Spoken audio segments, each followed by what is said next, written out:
नमस्कार, आप देख रहे हैं घंटी बजाओ। मैं हूं प्रतिमा मिश्रा। घंटी बजाओ एक ऐसा शो जो बनता है आपकी आवाज। सिस्टम की लापरवाही के खिलाफ शासन, प्रशासन और सरकार से पूछता है हर वो सवाल जिसका आपसे है सीधा सरोकार।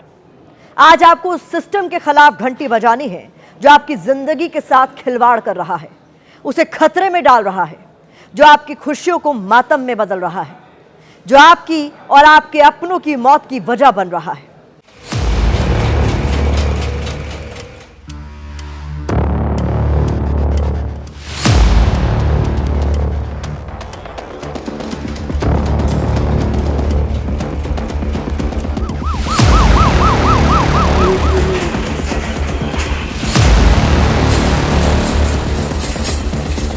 चाइनीज धागा है वो तो पूरा। चाइनीज बोलो या इंडिया का बोलो, मेरे हिसाब से पतंग बंद ही होना चाहिए।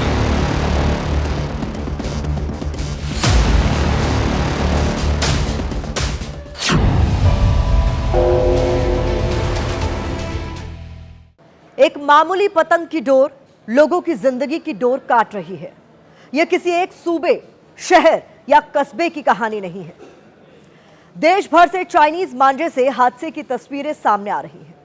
चाइनीज मांझा या तो लोगों की मौत की वजह बन रहा है या फिर उन्हें बुरी तरह से जख्मी कर रहा है। बड़े बुजुर्ग तो छोड़िए, मासूम बच्चे तक चाइनीज मांझे का शिकार हो रहे हैं। और ये इसलिए हो रहा है क्योंकि हमारा सिस्टम लापरवाह है। वो प्रतिबंधित चाइनीज मांझे की बिक्री पर लगाम नहीं लगा पा रहा। समय आ गया है ऐसे नाकारा सिस्टम के खिलाफ घंटी बजाने का।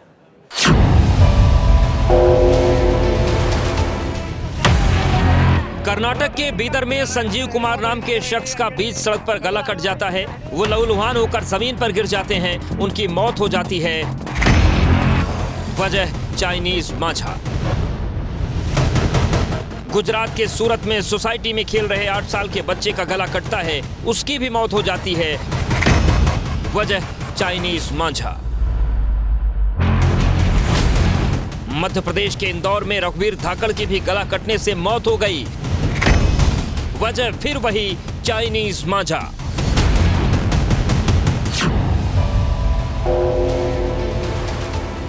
मेरा परिवार का मेरा आदमी मर गया, गले पे लगा ना। चाइनीज धागा है वो तो पूरा। चाइनीज बोलो या इंडिया का बोलो, मेरे हिसाब से पतंग बंद ही होना चाहिए।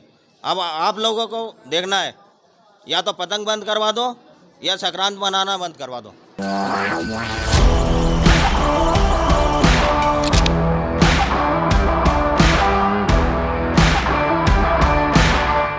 मकर संक्रांति के समय आसमान इन रंग बिरंगी पतंगों से पट जाता है।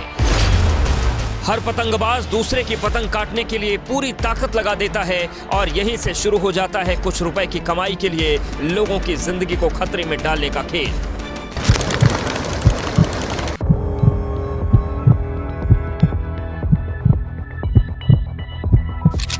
बैन होने के बावजूद दुकानदार चाइनीज मांझा बेचते हैं और पतंगबाज इस्तेमाल करते हैं ताकि हवा में लहरा रही दूसरे की पतंग को जमीन पर गिरा सके।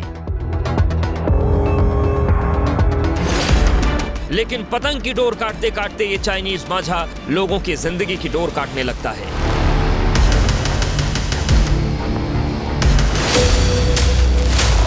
जैसे गुजरात, कर्नाटक, मध्य प्रदेश में काटी। तो क्या चाइनीज मांझा बेचने वालों और पतंगबाजों के लिए हवा में लहराती एक पतंग को काटने की कीमत किसी की जिंदगी से ज्यादा है? एक पतंग काटने के लिए किसी की जिंदगी की डोर काट देंगे। एक पतंग काटने के लिए किसी का परिवार उजाड़ देंगे। लेकिन इन मौतों के लिए जिम्मेदार बाजार में बिक रहा प्रतिबंधित चाइनीज मांझा है। उसे बेचने और इस्तेमाल करने वाले हैं। उतना ही जिम्मेदार वो सिस्टम है जिसके ऊपर इसकी बिक्री रोकने की जिम्मेदारी है। सिस्टम अपनी जिम्मेदारी ठीक से निभाता तो इन परिवारों की खुशियां नहीं उजड़ती। तो अब सवाल यह है कि चाइनीज मांझा कब तक लोगों की जान लेता रहेगा? बैन होने के बावजूद चाइनीज मांझा कैसे बिक रहा है? नियमों का पालन क्यों नहीं हो रहा? सिस्टम क्या कर रहा है? इन सवालों का जवाब जानने से पहले आपका यह जानना जरूरी है, चाइनीज मांझा कितना खतरनाक है, चाइनीज मांझा कैसे बनता है और कैसे लोगों की जान पर भारी पड़ता है। दिल को झकझोर देने वाली ये तस्वीर सूरत के जहांगीरपुरा इलाके की है, जहां की आनंद विला रेजिडेंसी में रहने वाले 8 साल के रेहान की चाइनीज मांझे की चपेट में आने से मौत हो गई। घटना 15 जनवरी की है, जिसका सीसीटीवी फुटेज भी सामने आया है। बच्चे साइकिल चलाते दिख रहे हैं। इसी बीच रेहान के गले में पतंग की डोर फंसने से उसकी गर्दन कट जाती है। कुछ देर वो चाइनीज मांझे को निकालने की कोशिश करता है, लेकिन कामयाब नहीं हो पाता। रेहान अचानक साइकिल से नीचे गिर जाता है और उसकी घटनास्थल पर ही मौत हो जाती है। ये तस्वीर तो इतनी ज्यादा डराने वाली है, हम इसे आपको ठीक से दिखा भी नहीं सकते। कर्नाटक के बीदर में 48 साल के रहने वाले संजीव कुमार बाइक से अपनी बेटी को लेने जा रहे थे। इसी दौरान वो चाइनीज मांझे की चपेट में आ गए, जिससे उनका गला कट गया। संजीव वहीं गिर गए, उनका खून बहने लगा। इससे पहले कि मदद पहुंचती, उनकी मौत हो गई। संजीव कुमार की तरह चाइनीज मांझे की डोर ने अविदेश कुमार की जिंदगी की डोर काट दी। 35 साल के अविदेश कुमार मूल रूप से यूपी के रहने वाले थे, जो रोजी रोटी की तलाश में तेलंगाना के सांगारेड्डी पहुंचे थे।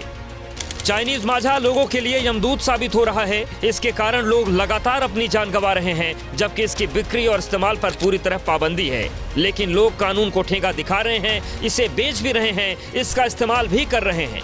ऐसा सिर्फ और सिर्फ इसलिए हो पा रहा है क्योंकि हमारा सिस्टम नकारा है। इसलिए समय आ गया है ऐसे गैर जिम्मेदार सिस्टम के खिलाफ घंटी बजाने का।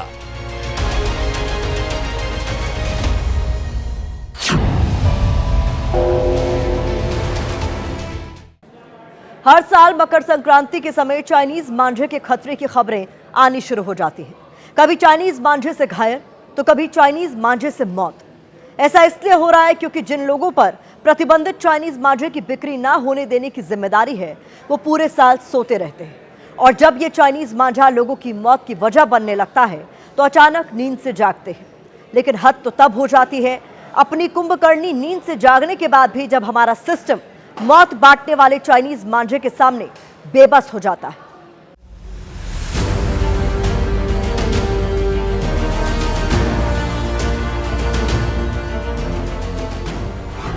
35 साल के रेहान, उनकी पत्नी रेहाना और 10 साल की बेटी आयशा इसी 70 फीट ऊंचे फ्लाईओवर से गुजर रहे थे। इसी दौरान पतंग की डोर इनके सामने आ गई, जिसे हटाने की कोशिश में पूरा परिवार फ्लाईओवर से नीचे जा गिरा। ये उस वक्त का वीडियो है जब तीनों फ्लाईओवर से नीचे गिरे। रेहाना और आयशा की मौके पर ही मौत हो गई। रेहाना ने भी इलाज के दौरान दम तोड़ दिया। वो उड़ा वाला सर्कल से जैसे क्रॉस किया, वहाँ पे पतंग की डोरी लग गया था गले पे, तो जिसके वजह से ज़्यादा ब्लीडिंग हो गया था वहाँ पे। तो उसके बाद फिर 500 मीटर की दूरी में एक सत्वा हॉस्पिटल में है, वहाँ पे एडमिट किया गया था। तो वहाँ से फ़ोन आया, ये भाई का फ़ोन आया मेरे पे कि भाई ऐसा ऐसा इंसिडेंस हुआ है। तो मैं तुरंत वहाँ पे पहुँचा, तो खबर मिला कि वहाँ पे ऑफ हो गया है मेरा फ्रेंड। राजस्थान के रहने वाले 5 साल के इस मासूम की हालत का जिम्मेदार भी चाइनीज मांझा है। कोटा का धीर फ्लाईओवर पर चाइनीज मांझे की चपेट में आ गया, जिससे उसकी गर्दन कट गई। परिजन आनन फानन में घायल बच्चे को MBS अस्पताल लेकर पहुंचे, जहां धीर की नाजुक हालत को देखते हुए तुरंत ऑपरेशन किया गया। घंटों की कड़ी मशक्कत के बाद ऑपरेशन सफल रहा। मासूम धीर को ICU में निगरानी में रखा गया है। इंसान ही नहीं, ये मांझा बेजुबान पक्षियों की मौत की वजह भी बन रहा है। यहाँ आपको ये जानना जरूरी है, ऐसा नहीं है कि चाइनीज मांझा चाइना से ही आता है, इसे अपने देश में भी बनाया जा रहा है। चाइनीज मांझा मुख्य रूप से कांच और धातु के बेहद बारीक पाउडर से बनता है। कांच को पहले पीसकर महीन पाउडर बनाया जाता है। इसके बाद इसमें एल्युमिनियम, स्टील या टंगस्टन कार्बाइड जैसे धातु के कण मिलाए जाते हैं।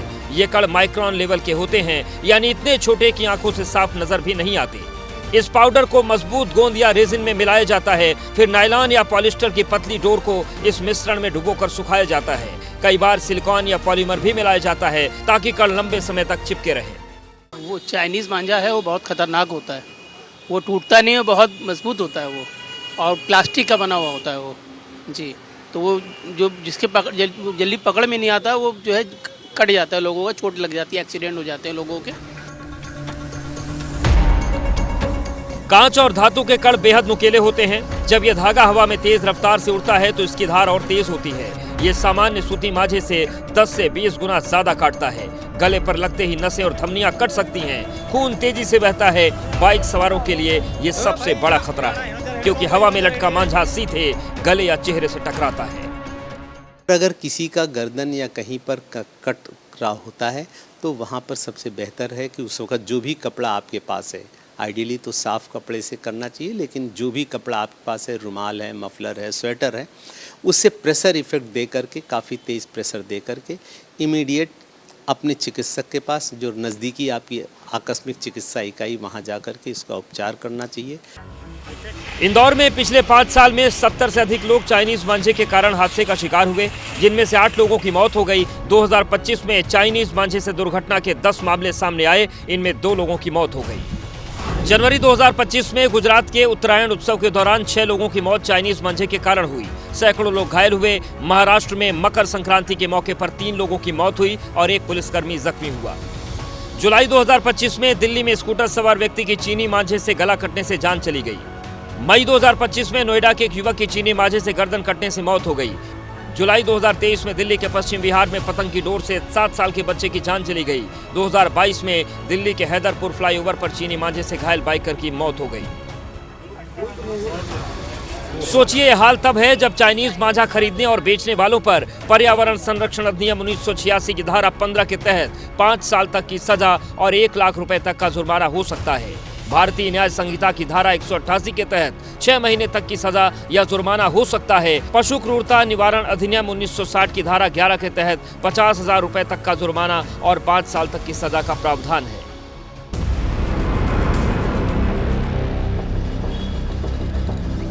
इतना ही नहीं, 2017 में देश की सबसे बड़ी अदालत चाइनीज मांझे पर बैन लगा चुकी है।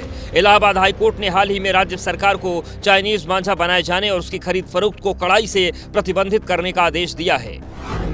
मध्य प्रदेश हाईकोर्ट की इंदौर बेंच ने तो राज्य सरकार को चाइनीज मांझे पर लगे बैन को सख्ती से लागू करने का निर्देश देने के साथ ये तक कह दिया, अगर कोई नाबालिग बैन किए गए धागे से पतंग उड़ाते हुए पाया जाता है तो उसके पेरेंट्स को कानूनी तौर पर जिम्मेदार ठहराया जा सकता है।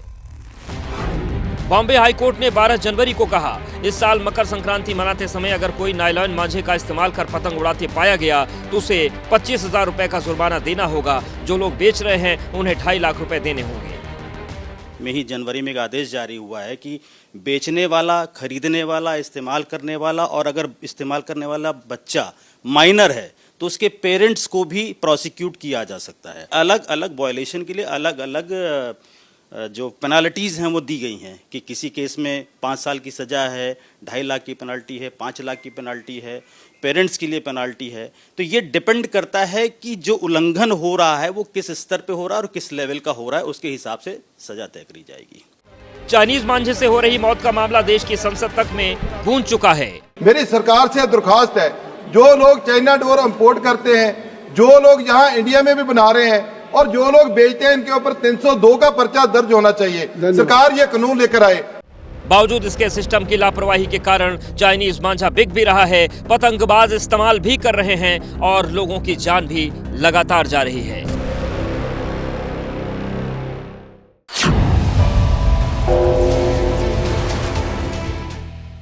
सोचिए, यह हाल तब है जब देश की सबसे बड़ी अदालत तक चाइनीज मांझे पर बैन लगा चुकी है।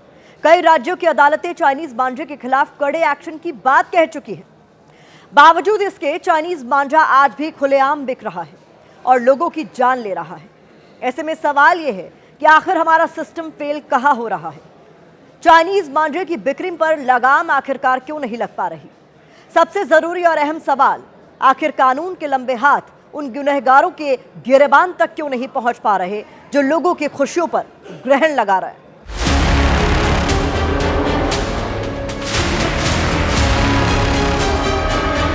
चाइनीज मांझे की बिक्री, उसका इस्तेमाल तो नहीं हो रहा, ये देखने की पहले जिम्मेदारी पुलिस प्रशासन की है। पुलिस को चाहिए वो कानून का पालन नहीं करने वालों के गिरेबान पकड़े, उन्हें सजा दे, उन्हें सलाखों के पीछे भेजे। लेकिन हो क्या रहा है? प्रतिबंधित चाइनीज मांझा बिक रहा है, इस्तेमाल हो रहा है, लोगों की जिंदगी खतरे में डाल रहा है। और आप लोग और पुलिस क्या कर रही है? वो लोगों से सावधान रहने की अपील कर रही है। चाइनीज मांझे से कैसे बचें, इसका ज्ञान दे रही है। इससे ठंड रुक जाएगी। मास्क के जो दुपट्टा है। इंदौर में महिला पुलिसकर्मी लोगों के घर से निकलने से पहले गले में कपड़ा बांधकर जाने की सलाह दे रही है। इस टाइप से आप थोड़ा गले में दुपट्टा लगा लें, तो जब घर से निकले कहीं चाइनीज मांझा कोई पतंग उड़ा रहा है तो एटलीस्ट आपका गला सेफ रहेगा। गर्दन का क्या हाल होता है आप देखिए, इसी तरह ये लौकी काट कर बता रहे हैं कि चाइनीज मांझा कितना खतरनाक है और इसका इस्तेमाल न करने की दरख्वास्त कर रहे हैं। गर्दन के संपर्क में आता है तो गर्दन का क्या हाल होता है, आप देखिए। महाराष्ट्र की पालघर पुलिस तो लोगों को खुद गले में बांधने के लिए बैंड दे रही है ताकि ये चाइनीज मांझे का शिकार ना हो सके।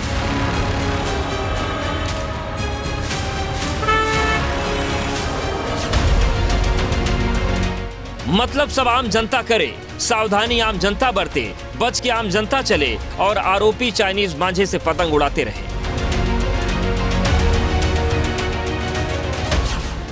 यूपी के जौनपुर में एक डॉक्टर की चाइनीज मांझे ने जान ले ली। सुनिए उसके बाद सीओ सिटी गोल्डी गुप्ता लोगों से क्या अपील कर रहे हैं। चाइनीज मांझे पर प्रतिबंध होने के बावजूद ये कहीं ना कहीं से यहाँ पहुँच रहा है। संभवतः ये भी जानकारी सामने आई है कि ऑनलाइन माध्यम से भी यह उपलब्ध है जिसे लोग खरीद रहे हैं। ये बहुत ही दुखद है कि इसके दुष्प्रभाव को जानते हुए भी इसको लेकर के सामाजिक संगठनों ने भी यहाँ पे अभियान चलाया हुआ है। इसके बावजूद लोग बेच पा रहे हैं और ख़रीद भी रहे हैं इस चीज़ को। इसके अलावा तो सीओ साहब कह रहे हैं चाइनीज मांझे पर प्रतिबंध के बावजूद कहीं से ये पहुंच रहा है, ये ऑनलाइन उपलब्ध है, लोग इसे खरीद रहे हैं। सीओ साहब जब आपको पता है कि ये सब हो रहा है तो फिर आप क्या कर रहे हैं? क्यों नहीं गुनाहगारों को पकड़ रहे हैं? क्या आपका काम आरोपियों से अपील करना है कि वो चाइनीज मांझे न बेचें, इसका इस्तेमाल न करें और लोग सावधानी बरतें? सवाल तो ये है आखिर आपके रहते ये चाइनीज मांझा बिक कैसे रहा है? वैसे लोगों से सावधानी बरतने की अपील करने वाले सीओ गोल्डी गुप्ता अकेले नहीं हैं।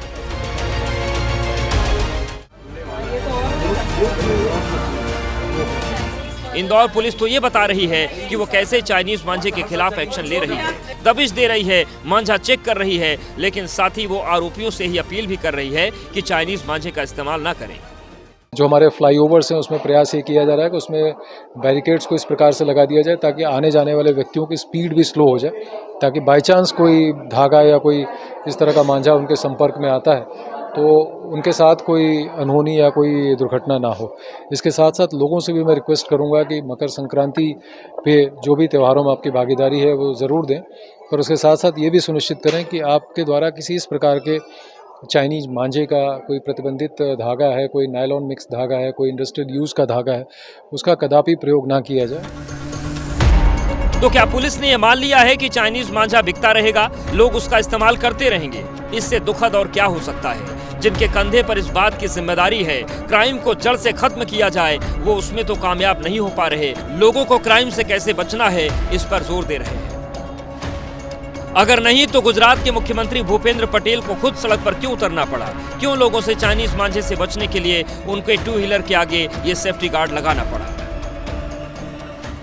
गवर्नमेंट का नोटिफिकेशंस है, ये प्रतिबंधित है, फिर भी जो लोग ये यूज़ करते हैं चाइनीज़ डोरी का, उसके ऊपर गुना भी दर्ज हुआ है। उन लोगों को हमने अरेस्ट भी किया है। थोड़ा सा अवेयरनेस भी रखना है कि मेरा जो आनंद है, मैं किसी की और की पतंग काटने के लिए मेरा चाइनीज़ मांझा, चाइनीज़ डोरी यूज़ कर रही हूँ या कर रहा हूँ, तो वो किसी की जान भी ले सकता है।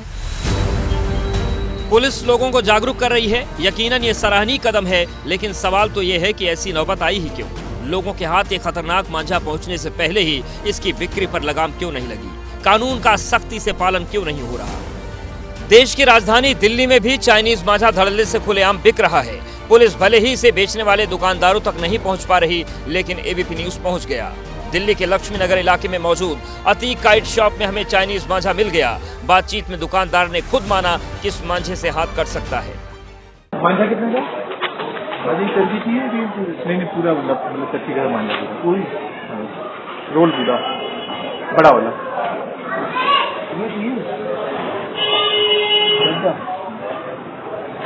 मतलब मजबूत वाला चाहिए। चाइनीज वाला जो आता है मजबूत बिल्कुल टूटता नहीं है।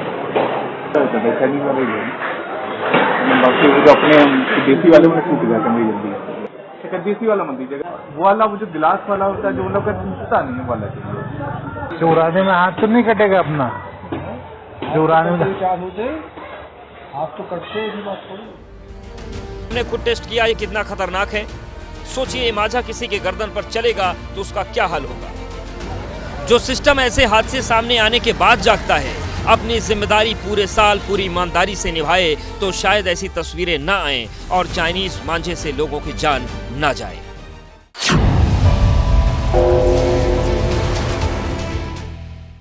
तो फिर उठाइए फोन और बजाइए घंटी, क्योंकि आपकी एक घंटी सोते सिस्टम को जगा सकती है, जिम्मेदार लोगों को उनकी जिम्मेदारी याद दिला सकती है। घंटी बजाओ में आज बस इतना ही। अगले हफ्ते मैं फिर आऊंगी किसी बड़े मुद्दे के साथ। तब तक आप देखते रहिए एबीपी न्यूज।